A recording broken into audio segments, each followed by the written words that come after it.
Aujourd'hui, 18 mai, marque la dernière rencontre de Jésus avec ses disciples. Une fête célébrée à Ouagadougou par les fidèles catholiques de la paroisse Saint-Camille de Ouagadougou.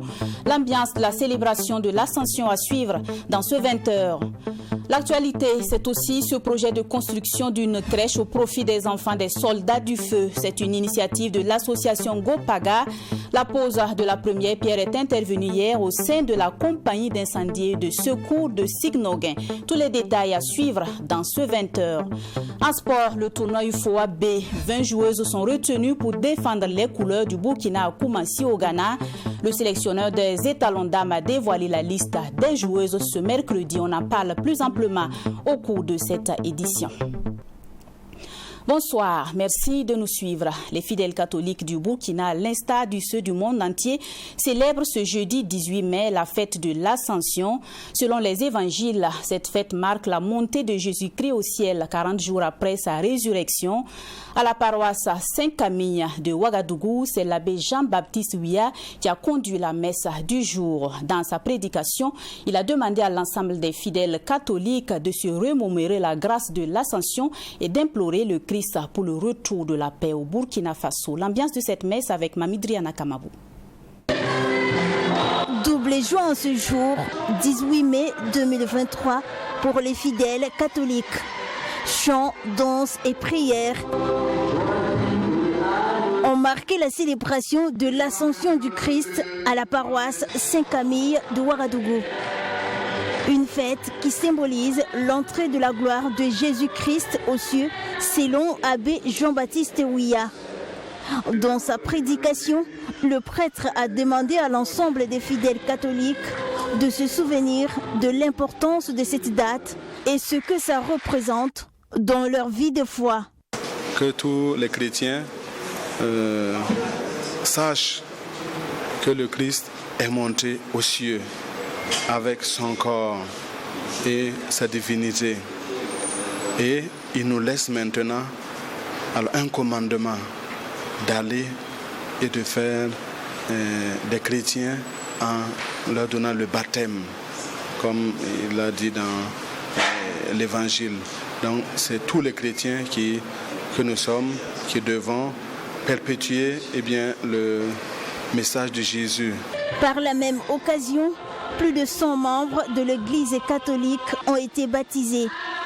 Occasion pour abbé Jean-Baptiste Ouya, délégué épiscopal chargé d'administrer le sacrement de confirmation à ses fidèles catholiques, de leur lancer un message. Je leur ai demandé de s'engager à aimer l'Église universelle, l'Église diocésaine, et aussi à aimer leur paroisse en s'engageant, et je leur ai demandé d'aimer leur CCB, en s'engageant dans les mouvements, associations et services de la paroisse.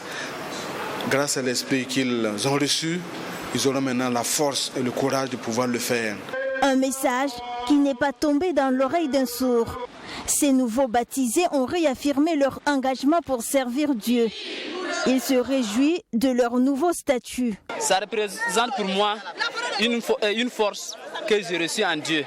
Et cette force va m'accompagner dans la vie chrétienne. Et moi, mon engagement, je veux devenir un choriste. La grâce, c'est un don de Dieu pour un don de Dieu qui est comme un cadeau que nul ne peut enlever. Avant de m'engager pour le baptême, j'étais déjà engagé dans ma CCB comme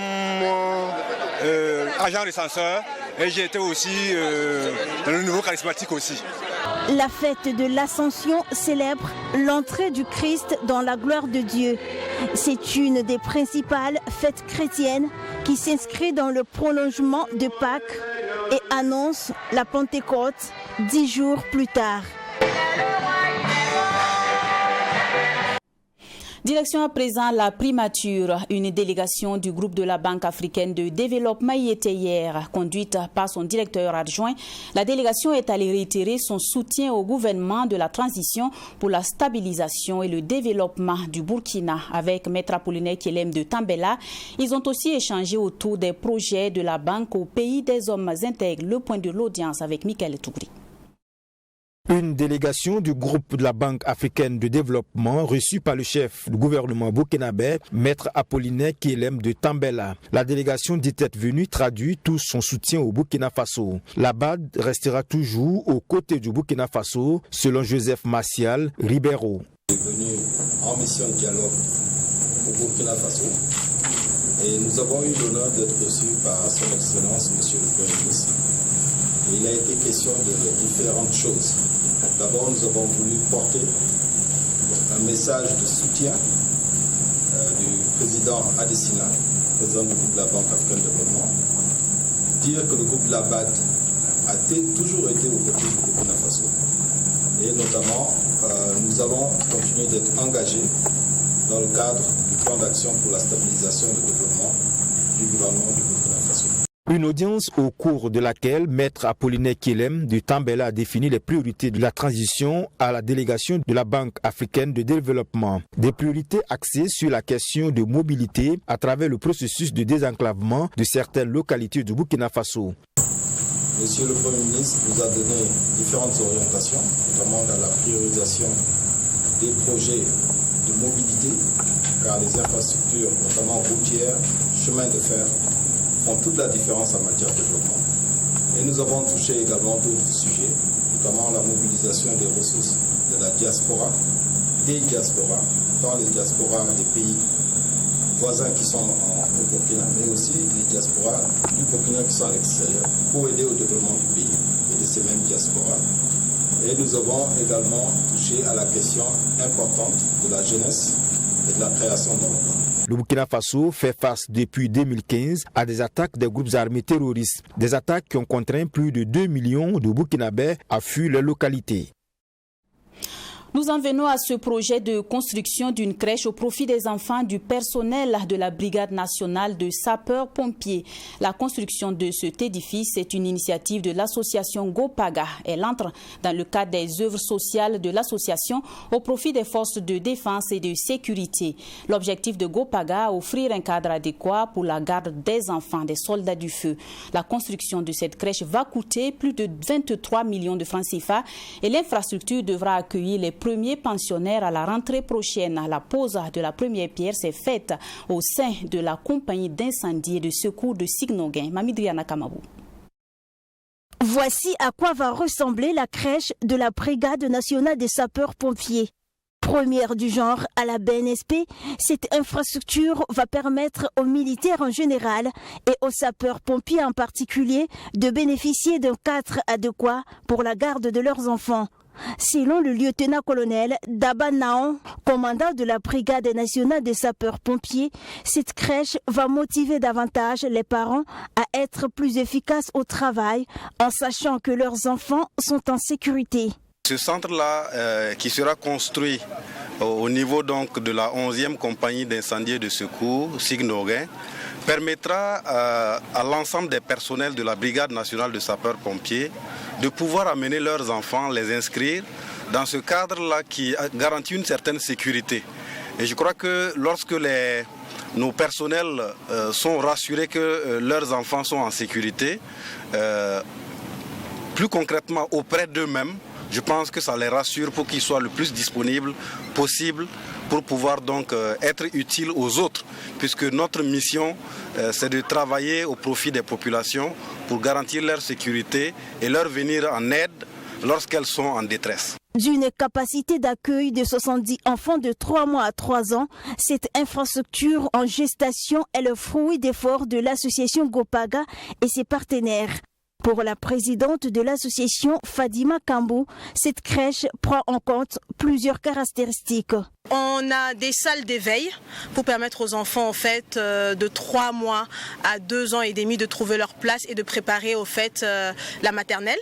On a des dortoirs, on a des bureaux pour le personnel, on a des toilettes, une salle de linge pour les enfants et aussi une cuisine externe et interne et des salles d'activité, un aire de jeu pour pouvoir réaliser les fêtes de fin d'année et aussi une place pour les mamans pour qu'elles puissent allaiter en toute discrétion. Selon Fadima Kambou, l'infrastructure sera prête au mois d'août 2023.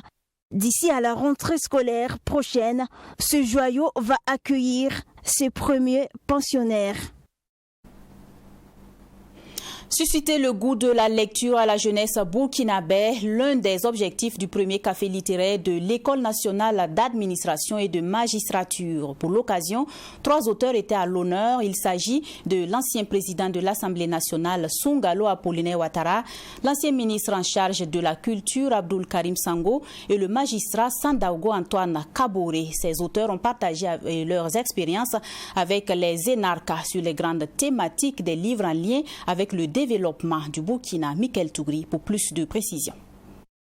3 auteurs étaient à l'honneur à ce premier café littéraire des ENAC, ici à l'École nationale d'administration et de la magistrature. L'ancien parlementaire Sungalo Apollinaire Ouattara, avec ses 2 nouvelles publications, Mouma critique et Plaidoyer pour l'État. Abdoul Karim Sango, l'ancien ministre de la Culture, avec son ouvrage Pour la culture, je plaide, et le magistrat Antoine Kaboré, avec son livre Le métier du procureur. Réunis à ce café littéraire, l'idée est de discuter sur les grandes thématiques des livres en lien avec le développement du pays. Il s'agit notamment d'un partage d'expériences avec les énarques d'une part et d'autre part promouvoir la littérature et de faire connaître au public les auteurs burkinabés ainsi que de susciter le goût de la lecture à la jeunesse burkinabé.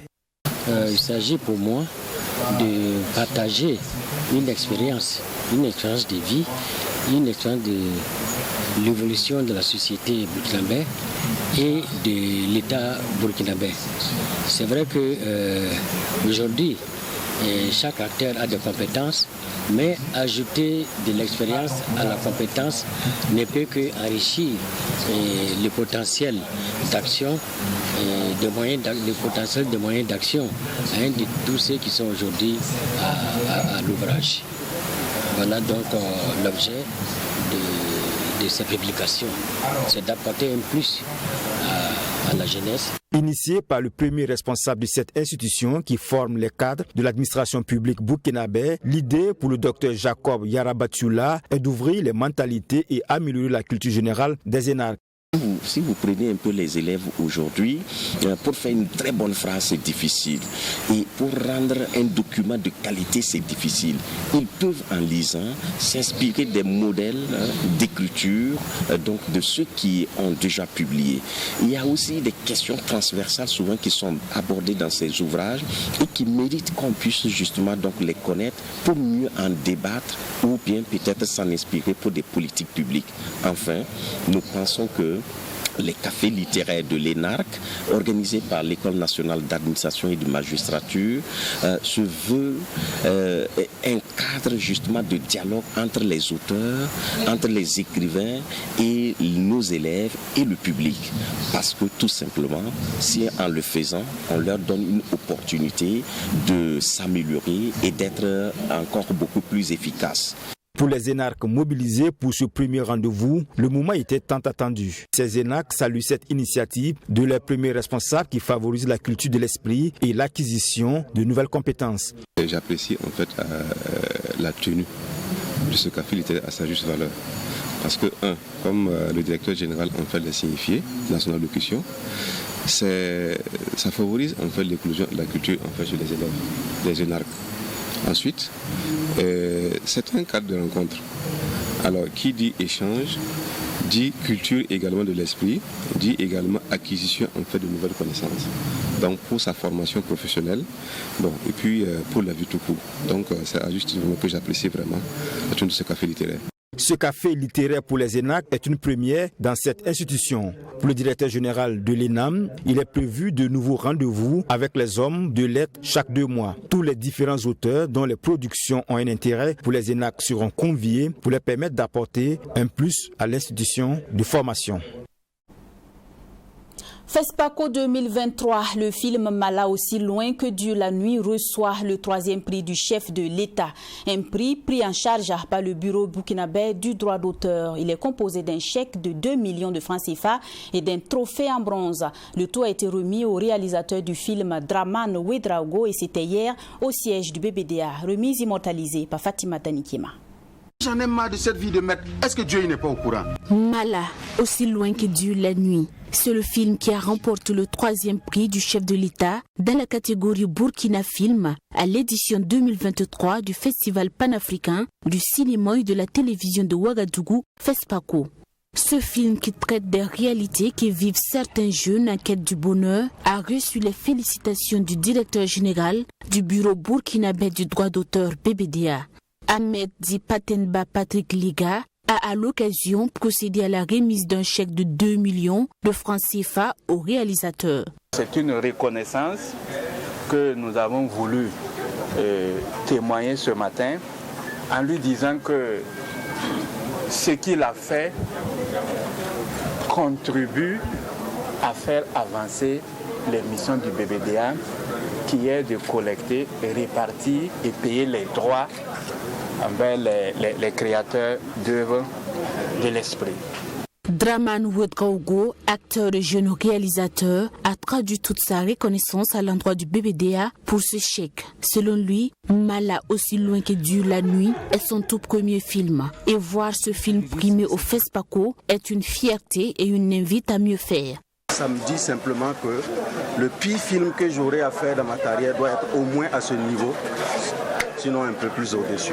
Donc c'est un prix que je reçois avec beaucoup de pression, mais une pression positive. J'ai déjà dit merci au BBDA pour tout ce que le BBDA fait depuis, pour tous les acteurs, les artistes de façon générale.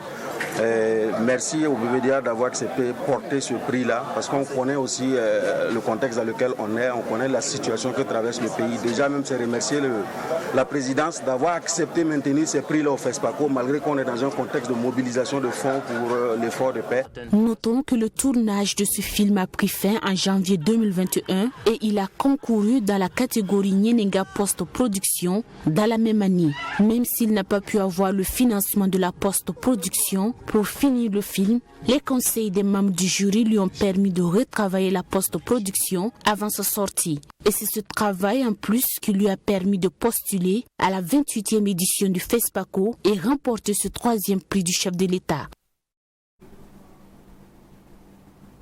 L'Université Aube Nouvelle de Bobo-Dioulasso a célébré ses athlètes hier 17 mai. Des athlètes qui se sont distingués dans plusieurs disciplines ont reçu les encouragements du président-directeur fondateur qui a émis le souhait de créer un club sportif au sein du campus. Le compte-rendu de Serge Bado depuis la ville de Sia.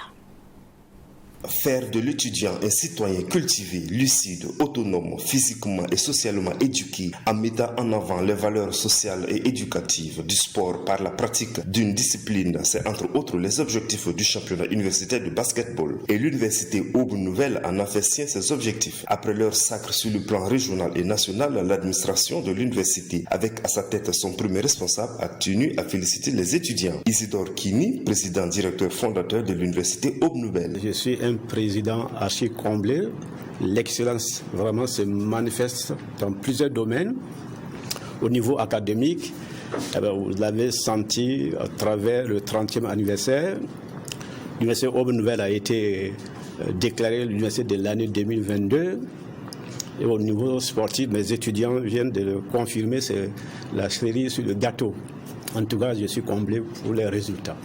Nous allons les traiter de façon spéciale pour que l'équipe de l'Université Aube Nouvelle, dans tous les domaines, soit vraiment un phare. Nous allons les accompagner sérieusement parce que le sport est très important dans la vie académique, dans la vie d'une université. Notre ambition, que les différentes équipes puissent atteindre un niveau où ils seront tentés même de compétir au niveau plus élevé. Pour Ben Yasser Ebié, Khaled Alex Konaté et Deborah Emma, tous primés lors des Jeux universitaires régionaux et nationaux, c'est un immense plaisir de recevoir les encouragements du président directeur fondateur. Et ils promettent tout mettre en œuvre pour rebeloter l'année prochaine. Je ressens une grande satisfaction de joie. Vraiment, c'est un grand plaisir pour moi de présenter aujourd'hui le trophée. Les différents trophées que nous avons gagnés durant les différentes compétitions de notre président fondateur. La compétition n'a pas été très facile parce qu'il y avait des équipes qui savaient beaucoup mieux jouer que nous. Mais avec les autres filles, on s'est vraiment bien battu et nous avons remporté la 2e place. C'est un sentiment de fierté, de joie qui nous anime que le PDF, en sa personne, se déplace pour venir magnifier nos honneurs. Et on le remercie vraiment pour ça et on espère que nos doléances porteront fruit. En palmarès, l'université Aube Nouvelle a eu le premier prix au championnat universitaire de basketball masculin régional et national, le premier prix à l'USBF régional au bassin en 2023, le premier prix en lancer de poids 2022 au Festabo, le premier prix au championnat national d'athlétisme lancer de poids 2022, le premier prix en judo à l'USBF et le 2e prix en basketball féminin. Actualité sportive, le sélectionneur des étalons dames U20 a dévoilé la liste des joueuses retenues pour le tournoi UFOAB. Pascal Sawadgo a convoqué 20 joueuses pour défendre les couleurs du Burkina du 20 mai au 3 juin à Koumassi, au Ghana. À cette compétition, le Burkina est logé dans le groupe B avec le Togo, le Niger et le Nigeria. L'objectif de cette compétition préparatoire est de permettre aux filles de se frotter et d'avoir de la compétition avant le début effectif des matchs éliminatoires. Les détails sont signés à Sami Tiemtori. C'est une liste de 20 joueuses issues de plusieurs clubs qui a été présentée pour le tournoi UFOAB. Parmi les retenues, on a des habitués de la sélection comme Alimata Belem qui évolue en Espagne et qui a joué la dernière CAN féminine, ainsi que Adel Cabré. Il y a également Adama Congo de Malabo Kings en Guinée équatoriale.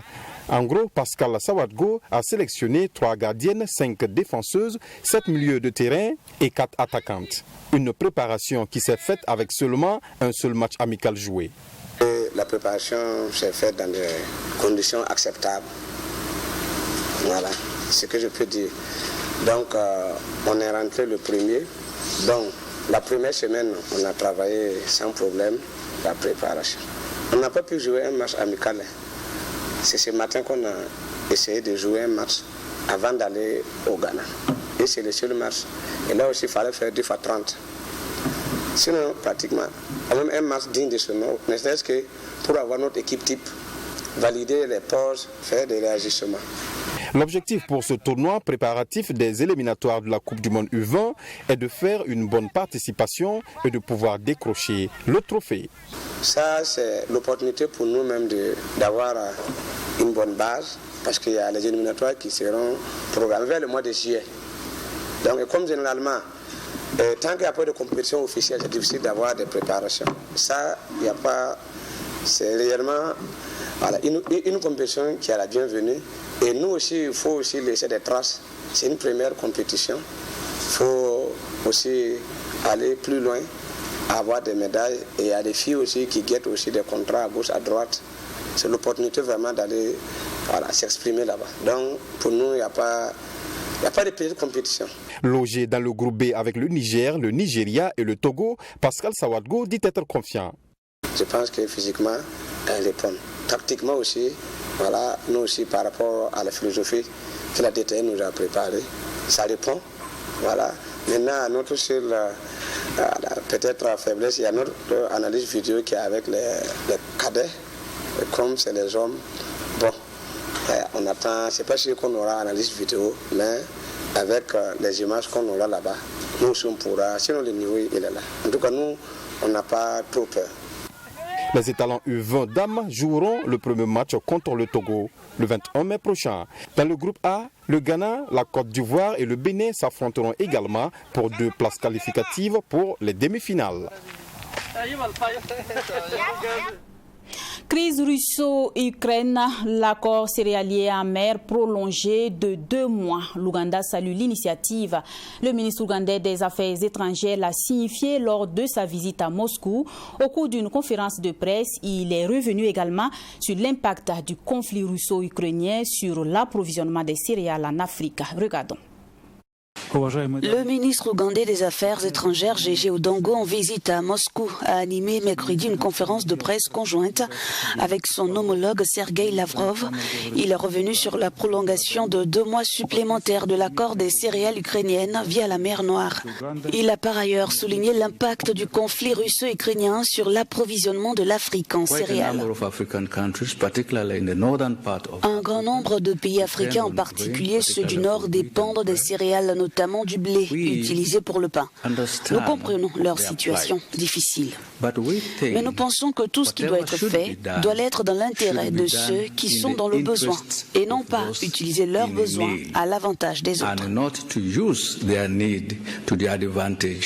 Cette visite du ministre ougandais intervient alors que se prépare une médiation africaine composée de 6 présidents et qui aura pour mission de trouver une solution au conflit entre la Russie et l'Ukraine. Le diplomate russe s'est dit ouvert à toute proposition. Bien sûr, nous aimerions comprendre quelle initiative concrète le président Ramaphosa et ses collègues africains, y compris le président ougandais Museveni, aimeraient nous présenter. Nous sommes ouverts, comme je l'ai dit à maintes reprises, à toute proposition sérieuse et engagée de la part de n'importe quel État. Outre l'Afrique du Sud et l'Ouganda, la mission africaine inclura le Sénégal, la Zambie, le Congo et l'Égypte. Ces présidents se rendront en Russie et en Ukraine en juin au Jeux prochains, suite au souhait du président Cyril Ramaphosa. C'est la fin de ce 20h. Bonne suite de célébration de l'Ascension à tous les fidèles catholiques. Bonsoir.